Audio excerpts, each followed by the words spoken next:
This is where it all began. 1987 in Japan, followed a few years later in America, Final Fantasy I was released on the NES.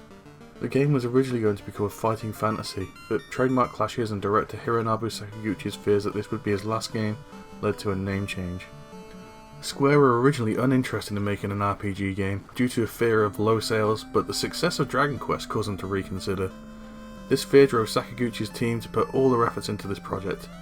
The result was a JRPG that influenced the genre for a long time and pushed the graphics of the console RPG to a new level, as well as kickstarted one of the longest running series in gaming. But this original version is not the version you want to play. The old version is riddled with bugs, such as some spells doing literally nothing and limited screen space, leaving you to do mental gymnastics to figure out what they meant. Any version is better than the NES one. I personally went with the PSP version for this playthrough, as it's the most readily available, as well as being the best version in general. This version is also available on mobile. What made Final Fantasy unique was choosing your character's classes at the start of the game, choosing from Warrior, Thief, Monk, Black Mage, White Mage and Red Mage. They all have their strengths and weaknesses, which may seem obvious, although Red Mage is a pretty unique class in JRPGs. A caster who can use swords and wear armour, but also able to cast both black and white magic, but to a lesser degree than the specialised mages. This is a really popular choice for the old game due to the way magic works in the NES and PS1 version of the game. It's also a uniquely designed class which isn't seen too much in the series, but is a classic regardless. Gameplay in the original Final Fantasy should be familiar to anyone who's played a JRPG in the past few decades, especially those of us who've played later Final Fantasy games up to 10. You run around town talking to NPCs, wander across the world map, and explore dungeons, running into random battles as you go. A lot of random battles. Fights are strictly turn and round based, so at the start of each round you choose what actions each character will do, and then these are executed in an order determined by stats, mostly speed, so monks and thieves will be taken before the rest of the party. The battles are more impressive looking than other RPGs at the time, like Dragon Quest and Phantasy Star. This was mostly accomplished by having the characters present on the screen as well as the enemies. The battle effects, even as epilepsy-inducing as they are also notable. The PSP version offers a new addition which helps considerably, the MP system rather than the old charge system.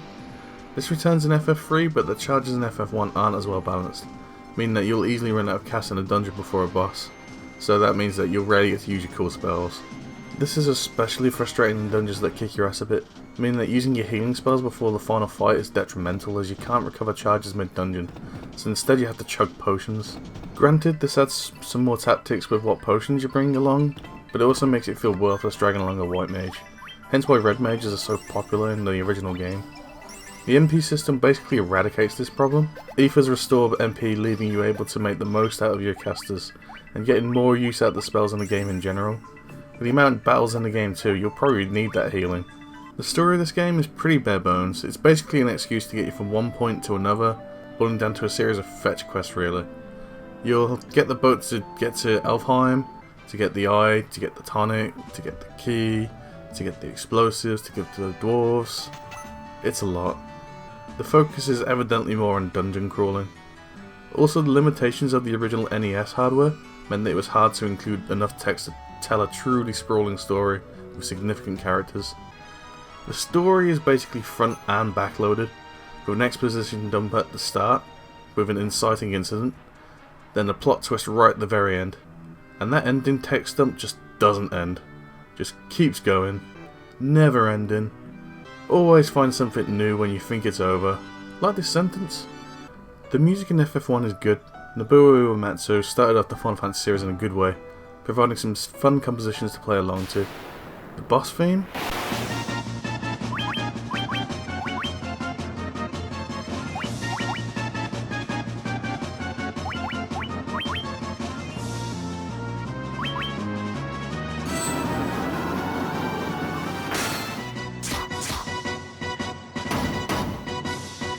Final battle theme.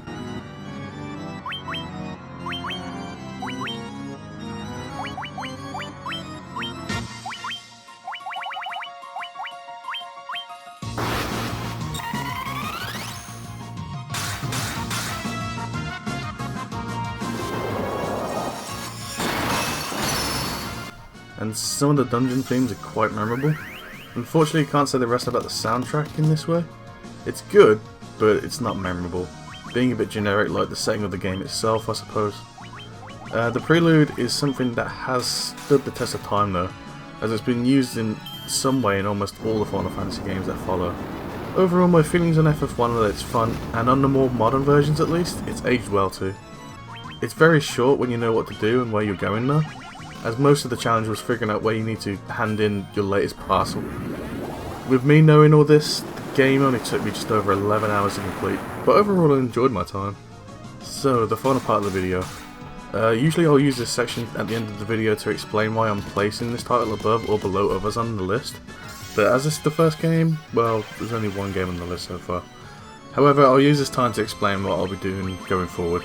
I'll be doing the main numbered series, including 10-2, 13-2, and Lightning Returns, as these were still big console games as well as direct sequels.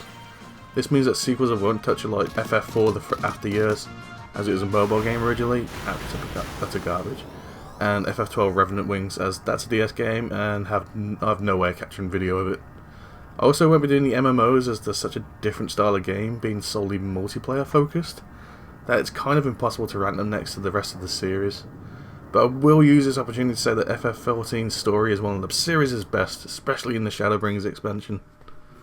So, as it stands, the list of the best Final Fantasy games are number 1, Final Fantasy 1. Thank you for watching the video, and I'll see you next time.